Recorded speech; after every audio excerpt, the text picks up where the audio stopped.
Unemployed people can't open an account, can they? This was the bank where I used to work. I had quit for various reasons, but this time I had some business there. I ran into a former colleague who mocked me.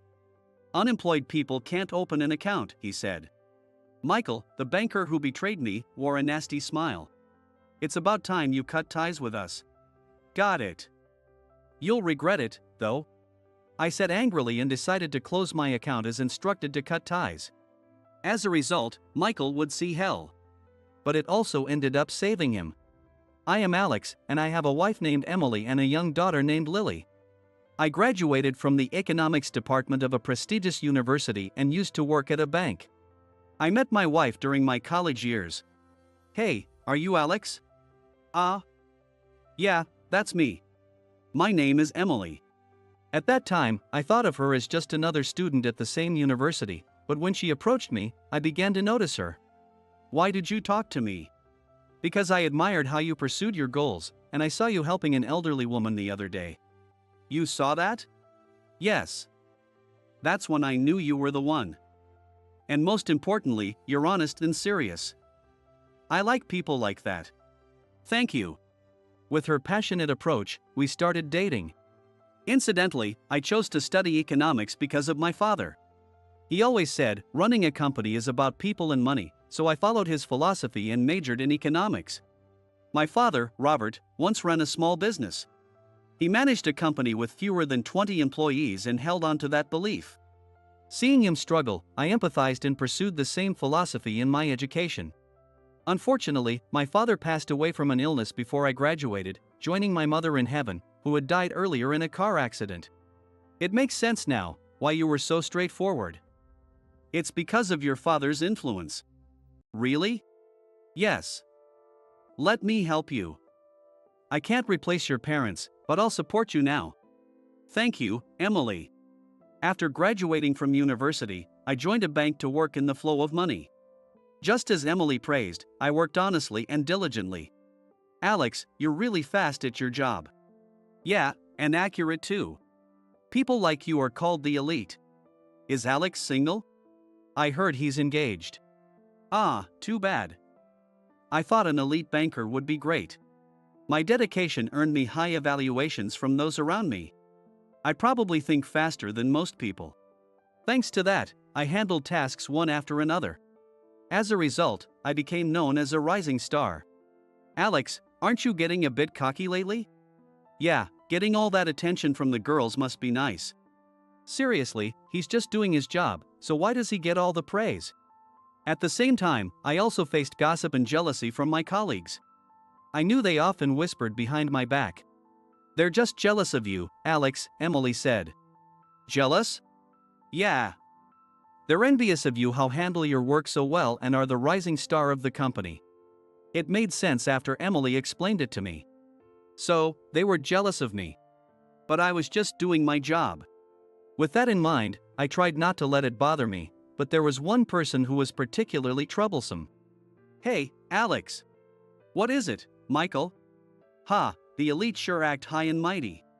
If you have no business with me, leave me alone. That was Michael. Michael seemed to see me as his enemy and constantly tried to provoke me. While I could ignore other colleagues, Michael would go out of his way to interfere with my work, making him a real nuisance. What the hell? Why are you assigned to the central branch before me? There's no point in complaining to me. Upper management makes those decisions. Michael had always wanted to be assigned to the central branch, so my assignment there before him made things worse. Before that, Michael wasn't hostile. He was focused on his work just like I was. We had a good relationship until my assignment, after which he started gossiping and harassing me. I never understood why he was so obsessed with the central branch, but his presence became a real problem for me. For a while, I had good superiors and worked peacefully at the central branch. But my peace was shattered when Michael was assigned there a year later. You don't belong here. If you have something to say it clearly. Nothing. Aren't you being a bit self-centered? Then Michael's harassment resumed. He'd make snide comments as we passed each other. Whoa. Oops, sorry. Didn't see your shoes there, he said, spilling coffee on my freshly polished shoes. He'd also bump into me on purpose, throw away important documents claiming he thought they were trash, and more. It was becoming hard to get any work done. Except for my boss, David, everyone else basically ignored the harassment I faced. They probably found it bothersome to get involved and didn't like how much attention I received. Around that time, a fraudulent loan incident occurred. The financial statements of the clients Michael and I managed were falsified, and the bank was accused of turning a blind eye. There's an accusation that you orchestrated this. No, I didn't. I have nothing to do with it. Who would say that? He's not the type to do such things. There's no evidence. The accuser wishes to remain anonymous to avoid retaliation. This is your responsibility. That's impossible. Despite my innocence, I was held responsible. Serves you right. You were getting too cocky, Michael sneered. Michael, it was you, wasn't it? Who knows what you're talking about? From his attitude, I realized Michael had set me up. I was just doing my job, but now I was caught in this mess. I was fed up with the backstabbing. Hey, Alex. Sorry for the trouble. It's not your fault. You didn't do anything wrong, right? Yes, really, I did nothing wrong. So, do you really have to stay a banker? What do you mean? I hate seeing you so stressed. Fortunately, my job is going well. Maybe you don't need to force yourself to stay a banker? Encouraged by Emily, I decided to quit the bank on my own. Good riddance. Goodbye, you unemployed loser. Michael sneered as I left. Emily. What is it? I've got another job lined up, but at first, it'll be tough, and you'll have to bear a lot. Will you still stay with me? Of course. I planned on it from the beginning. With Emily's support, I started my new job. After things stabilized, we got married and had a daughter. Years passed since I left the bank. I grew tired of the internal competition among colleagues, but I still had a fondness for the bank itself. I also took pride in the work I did as a banker. That's why I continued to use the bank as a customer. Today, I was heading to the bank to use my safe deposit box. I'll come pick you up later. Yeah, see you later. Daddy, come back soon. I will, I promise. Waving to Emily and our daughter heading to the park, I entered the bank. Sorry to keep you waiting. Wait, is that you, Alex? Michael. There, I ran into Michael again. Long time no see. Judging by your outfit, you're still unemployed, aren't you? No, I'm just off today. Off today? More like off every day, right? I was dressed casually today because I planned to go to the park. That made Michael mistakenly think I was still unemployed, and he mocked me. Using a safe deposit box? An unemployed person can't have a bank account, can they? Michael continued to be rude. Honestly, he was the last person I wanted to see. Unemployed people can't have a bank account, Michael said with that nasty smile.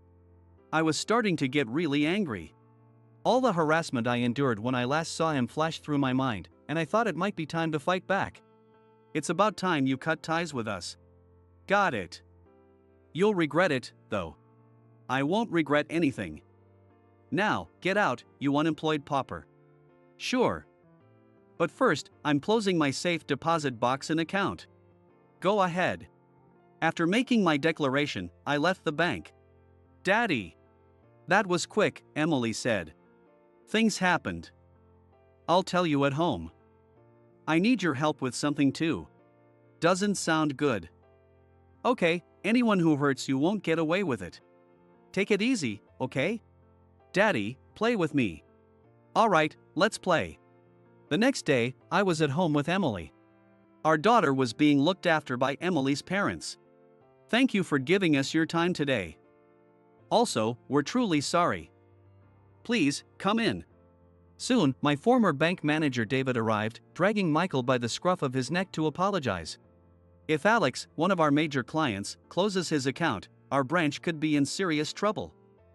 We sincerely apologize. This was my failure in oversight. David bowed deeply, apologizing with all his might. I understand your position, David. But it seems that this person doesn't share your sentiments. Emily said coldly, looking at Michael, who was being forced to bow his head. Do you have something to say to my husband?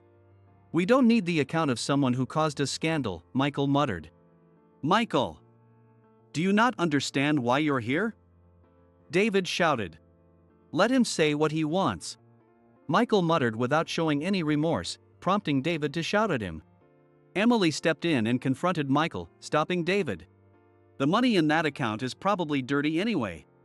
Unfortunately for you, I know this man well from our university days. He's incapable of such things, and you know that too, don't you? Emily said. But he did cause a scandal, didn't he? Michael retorted. Yes, because someone set him up. Alex would never do such a thing. Is there any actual evidence? Emily challenged. Well, Michael hesitated. Seizing the moment, I turned to David. David, can you investigate the fraudulent loan incident again? If the truth comes out, I'll reconsider closing my account. Thank you. I'll look into it right away, David replied. If you need experts, let me know. I have connections, I added. Yes, thank you. David agreed and left, dragging Michael with him. I'll make some calls, Emily said. Please do, I replied. This is the perfect chance to clear your name. I'll make sure it happens, Emily assured me. You're really dependable, Emily. Thank you. With the help of experts arranged by Emily, David's investigation revealed that Michael was behind the falsified financial statements. When we checked the security cameras from that time, we saw Michael tampering with the documents. Also, the person your wife recommended interviewed Michael's colleagues, and they admitted to being coerced by him. David reported a few days later. And what happened to Michael? I asked. Considering this incident, he has been dismissed, David confirmed. Thus, my name was cleared after several years. Thank you for thoroughly investigating. I look forward to working with you again. Yes, I look forward to it as well, David responded. Don't be so formal, I'm still your former subordinate, you know? I laughed. Well, now you're a client. If it bothers you, I can stop. No, please continue.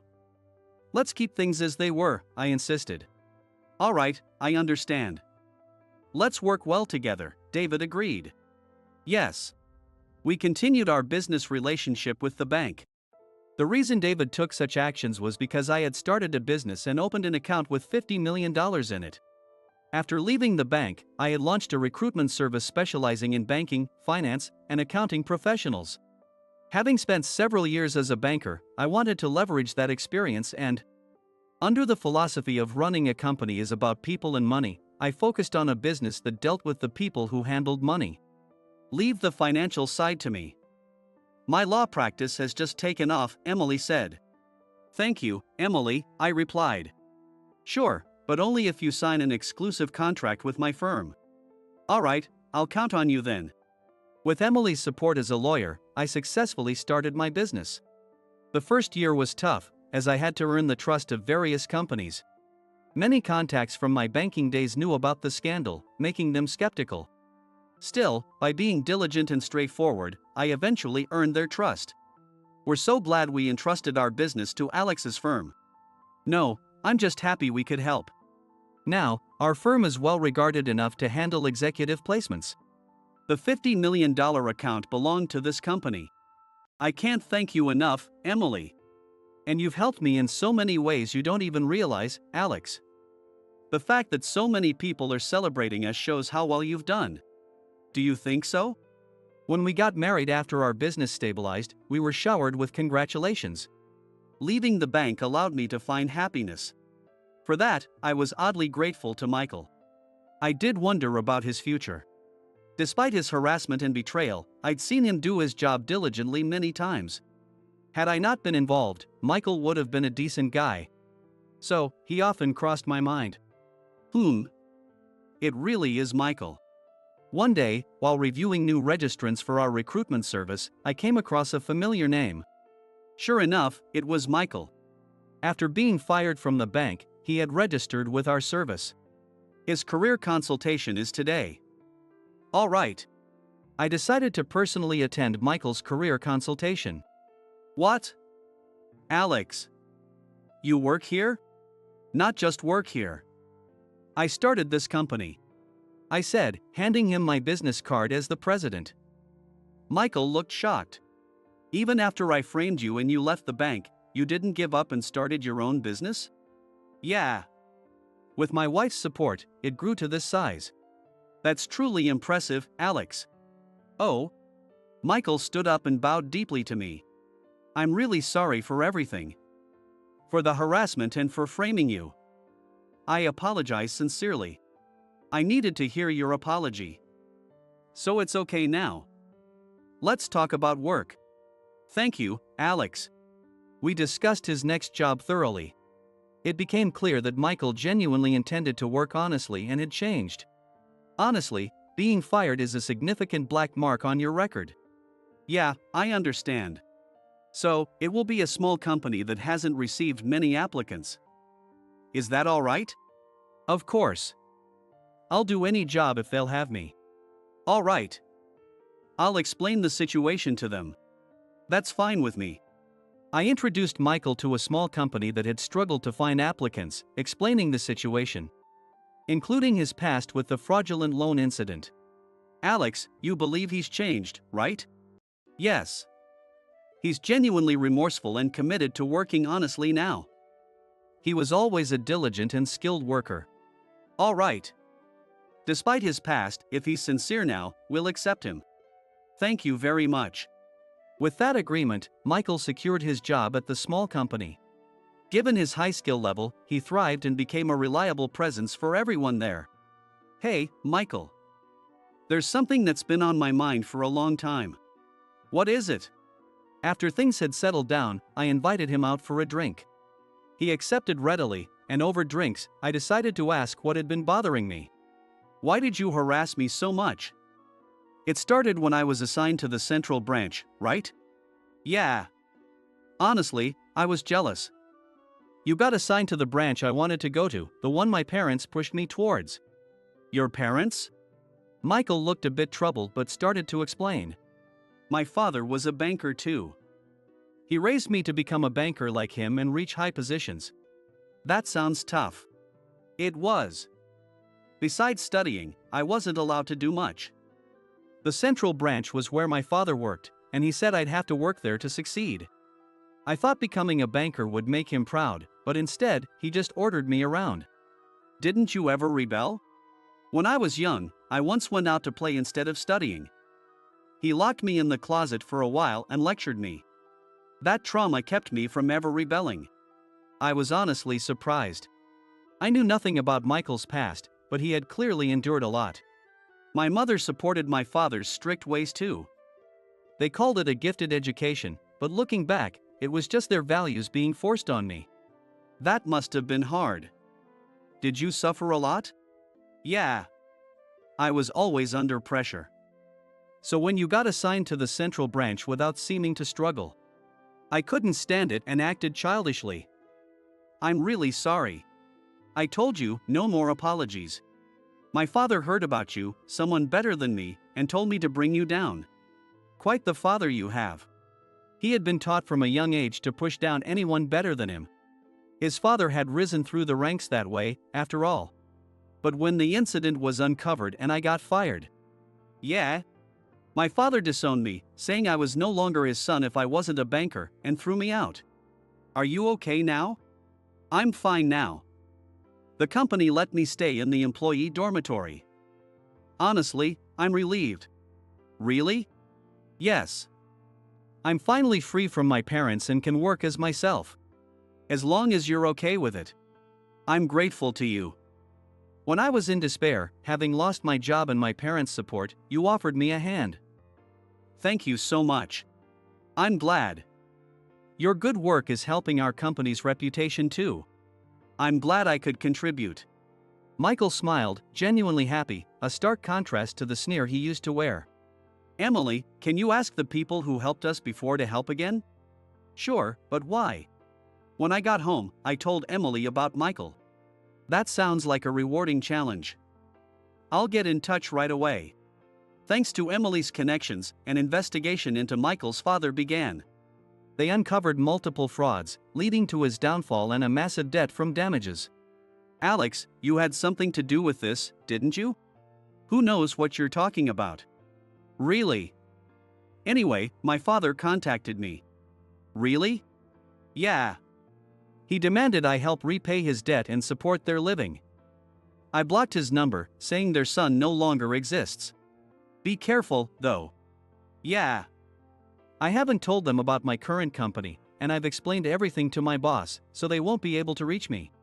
Then you're good. Yeah, thanks again.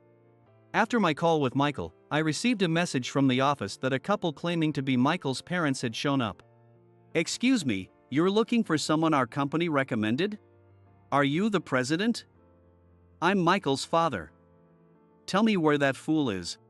I'm afraid I can't disclose that information. It's confidential. Confidential? We're his parents. Yes, and he told me about you. Please stop obsessing over your disowned son. What? By the way, I'm the one who investigated and caused your downfall. You did this. How dare you? If you lay a hand on my husband, I won't just call the police. Emily said, stepping in just as his father was about to strike me. We have reports and evidence of your actions. And who are you? I'm Alex's wife and a lawyer. A lawyer? And I've been hired by your former son as well. Be prepared for the consequences. Watching Emily chase them away was impressive, and I couldn't help but admire her. Thanks to Emily's efforts, Michael was able to sever ties with his parents completely and was very grateful. Having turned over a new leaf, Michael was working diligently. I heard that the daughter of the company's president was quite taken with him. Recently, he told me they had started dating after she confessed her feelings. If we get married, will you come? Of course. Seeing Michael's happy face put me at ease. I should also thank the people who helped Emily. Yes. Actually, I've promised to treat them to dinner soon. Do you want to join us? Sure, but is that all right with them? It's fine. My contacts are a detective couple, and they're coming together, so it's okay for you to join. Really? Then I'd love to join. I heard they have a son about the same age as our daughter. Maybe we could have a family picnic? That sounds like a great idea. Thanks to Emily, our social circle continued to expand. The detective couple, the Smiths, were quite an interesting pair. We're the Smiths, running a detective agency. I'm Jessica, his wife. And I'm Alex, Emily's husband. Emily has told us a lot about you. Alex, always keep a voice recorder handy for emergencies. And if possible, having video evidence is even better. Ha ha. They handed me a small voice recorder and camera, making me chuckle. So, how did you two meet Emily? We were high school classmates. She always wanted to be a lawyer. Having connections with detectives and private investigators is quite handy. Interesting. We gather all sorts of evidence. And we promised to stand up for the weak. We couldn't attend the wedding, so it's nice to finally meet you. You didn't invite them to the wedding? You seem close. We're very close. They were just overseas at the time. I see. So, you were out training to be detectives? Yeah, we couldn't make it to the wedding because we were abroad for the training. We had our wedding overseas too. I wondered what kind of training they had for detectives. It's a bit unconventional, but that's what makes it interesting. Indeed. They're a bit unconventional, but talking with them is enjoyable. The Smiths couple is always smiling, which naturally makes us smile too. So, I heard you often talked about me. Oh, it's nothing. Emily tried to cover up hastily, making me wonder if she had been venting about me. Emily's really smitten with Alex, Jessica said. Yeah, every time we talk, it's always about how great he is. Hey. Thanks, Emily. So, she was gushing about me. Come to think of it, Michael once told me, you always gush when talking about your wife. In a way, Emily and I might be a lot like the Smiths. While we were getting to know the detective couple better, our daughter and Kevin's son, Matt, also became close friends before we knew it. While we chatted, we noticed they were happily holding hands. I will marry Matt. Then I will protect Lily. Wait. Isn't it a bit too soon for that? I was a bit flustered when they promised to get married. When I shared this story with David during his recent visit, he laughed heartily. I'm glad everything worked out for everyone. I'm sorry, Alex. If I had been a better supervisor, I could have prevented this. You weren't the branch manager yet when I was there. It wasn't your fault. Still, I should have noticed, he insisted. After the incident, David stepped down from his position as branch manager, feeling responsible. He considered resigning, but the bank persuaded him to stay, and now he's starting over from scratch. Now, I'm mostly focused on mentoring younger employees, says David. When I was his subordinate, David was always supportive. In the beginning, he patiently answered my questions and taught me a lot. He was great at giving advice and praise, motivating me to work hard. Michael, if you have time to complain, you have time to work. Your work is highly regarded, and we rely on you, he'd say. Yes, sir. Despite everyone else ignoring the harassment from Michael, David was the only one who noticed and addressed it. David generally supported him, which made him listen. Even during the false accusation, David stood up for me, arguing with higher-ups about the lack of evidence. He was always respectful, using formal language even after I became a client, and he knew how to properly reprimand when needed. That's the kind of person he is. By the way, Michael wants to invite you to his wedding, I told David. I'd love to attend. It seems a bit soon, though. They're both new to dating, but they're really into each other. It's good they're happy together. And so, a while later, we were all invited to Michael's wedding, where we celebrated their union. Since then, Michael has been more dedicated to his work than ever. Of course, I'm not slacking either. I'm focused on helping as many people as possible find the right jobs. Alright, for this case. Oh. However, there was an exception. I noticed Michael's father's name in our company's registration. Why would he register with our company? I asked someone to verify and then remove the registration. What a brazen man, Emily commented. Maybe he was trying to get information on Michael, I replied. He didn't even attend the wedding. He had controlled Michael's life so much. This was just karma. I resolved to continue facing my work with honesty and integrity. Alex, because you're honest, people trust you and rely on you, Emily said. And because you faced me honestly, we've found happiness, I replied. Thank you, she smiled. Thank you too. Honesty is really the best policy. Michael and I still occasionally go out for drinks. Sometimes David joins us, and we discuss work or recommend things to each other. I talk about games, Michael shares anime and manga, and David discusses novels. Honesty is the best policy. Michael often says during our drinking sessions. That's right. So be honest and bless the girl who says marry you, I teased. Ah, that's a different matter. Michael grumbled.